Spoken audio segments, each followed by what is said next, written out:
السلام علیکم ورحمۃ اللہ وبرکاتہ۔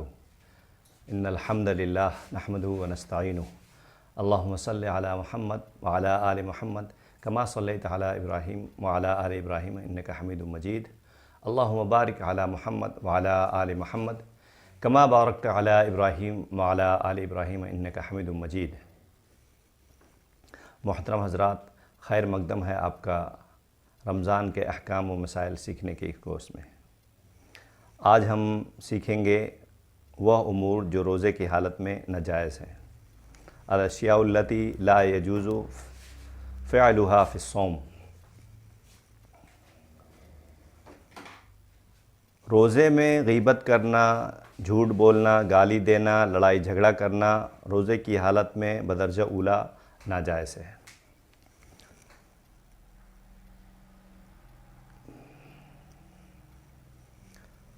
عن ابی ہریرہ رضی اللہ عنہ قال قال رسول اللہ صلی اللہ علیہ وسلم من لم یدع قول الزور والعمل به فلیس للہ حاجۃ فی ان یدع طعامہ وشرابہ، رواہ البخاری۔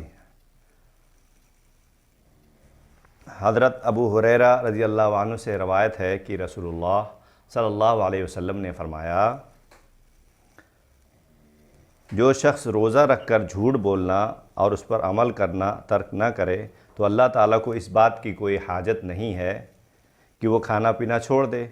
اسے بخاری نے روایت کیا ہے۔ حدیث نمبر 925۔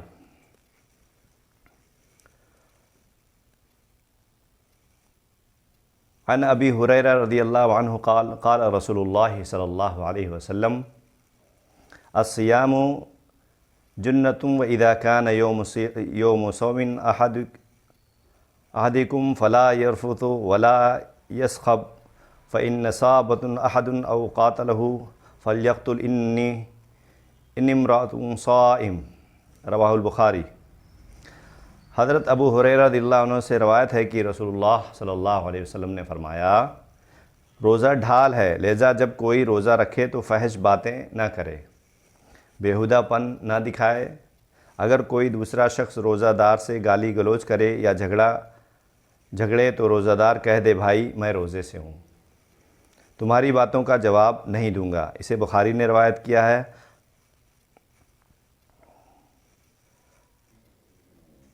روزے کی حالت میں بیہودہ فحش اور جہالت کے کام یا گفتگو کرنا منع ہے۔ حضرت ابو ہریرہ رضی اللہ عنہ سے روایت ہے کہ رسول اللہ صلی اللہ علیہ وسلم نے فرمایا، روزہ کھانے پینے سے رکنے کا نام نہیں بلکہ بیہودہ اور فحش کاموں سے رکنے کا نام ہے، لہذا اگر کوئی روزہ دار سے کوئی گالی گلوچ کرے یا جہالت سے پیش آئے تو اسے کہہ دینا چاہیے کہ میں روزے سے ہوں، یعنی تمہارا جواب نہیں دوں گا۔ اسے ابن خزیمہ نے روایت کیا ہے۔ حدیث نمبر 1996۔ حضرت ابو ہریرہ رضی اللہ عنہ سے روایت ہے کہ نبی اکرم صلی اللہ علیہ وسلم فرماتے ہیں،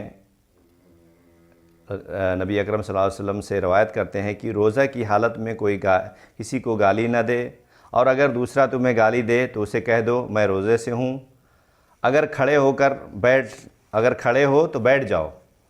اسے بھی ابن خزیمہ نے روایت کیا ہے۔ حدیث نمبر 1994۔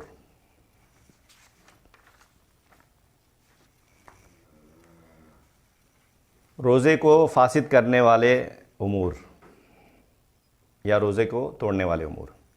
روزہ کے دوران جمع کرنے سے روزہ باطل ہو جاتا ہے، اس پر کفارہ بھی ہے، قضا بھی ہے۔ روزہ کا کفارہ ایک غلام آزاد کرنا، 2 ماہ کے مسلسل روزے رکھنا یا 60 محتاجوں کو کھانا کھلانا ہے۔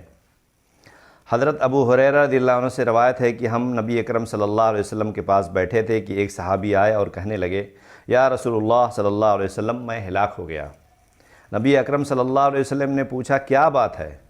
اس نے کہا، میں روزے کی حالت میں بیوی سے صحبت کر بیٹھا۔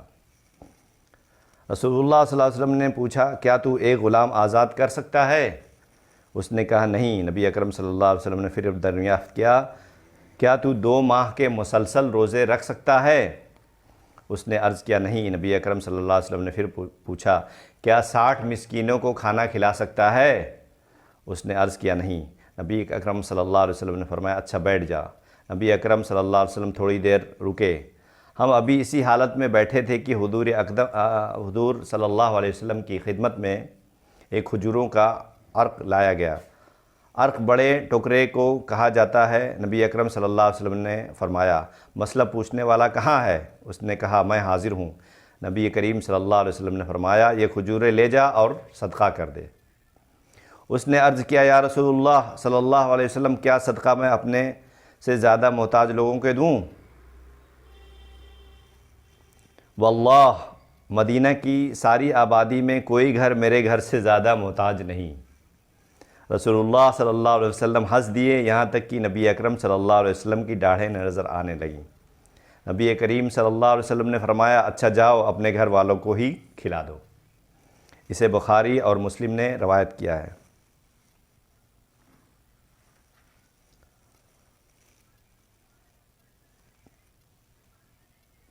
حدیث نمبر 92۔ قصداً قے کرنے سے روزہ ٹوٹ جاتا ہے، اس پر قضا واجب ہے، کفارہ نہیں۔ حضرت ابو ہریرہ رضی اللہ عنہ سے روایت ہے کہ رسول اکرم صلی اللہ علیہ وسلم نے فرمایا جس روزہ دار کو خود بخود قے آ جائے اس پر قضا نہیں، البتہ روزہ دار قصداً قے لائے وہ قضا روزہ رکھے۔ اسے ابو داؤد نے روایت کیا ہے۔ حیض یا نفاس شروع ہونے سے عورت کا روزہ ٹوٹ جاتا ہے، روزے کی قضا ہے، نماز کی نہیں۔ حضرت ابو سعید خدری رضی اللہ عنہ کہتے ہیں کہ نبی اکرم صلی اللہ علیہ وسلم نے فرمایا کیا ایسا نہیں ہے کہ عورت جب حائضہ ہوتی ہے تو نہ نماز پڑھ سکتی ہے نہ روزہ رکھ سکتی ہے، اور عورتوں کے دین میں کمی کی یہی وجہ ہے۔ اسے بخاری نے روایت کیا ہے۔ حدیث نمبر آپ ڈھونڈ لیجئے گا۔ حضرت ابو زدناد رحمۃ اللہ علیہ کہتے ہیں کہ مسنون اور شرعی احکام بسا اوقات رائے کے برعکس ہوتے ہیں، لیکن مسلمانوں پر ان کے احکام کی پیروی کرنا لازم ہے۔ انہی احکام میں سے یہ بھی ہے کہ حائضہ روزوں کی تو قضا دے لیکن نماز کی قضا نہ دے۔ اسے بخاری نے روایت کیا ہے۔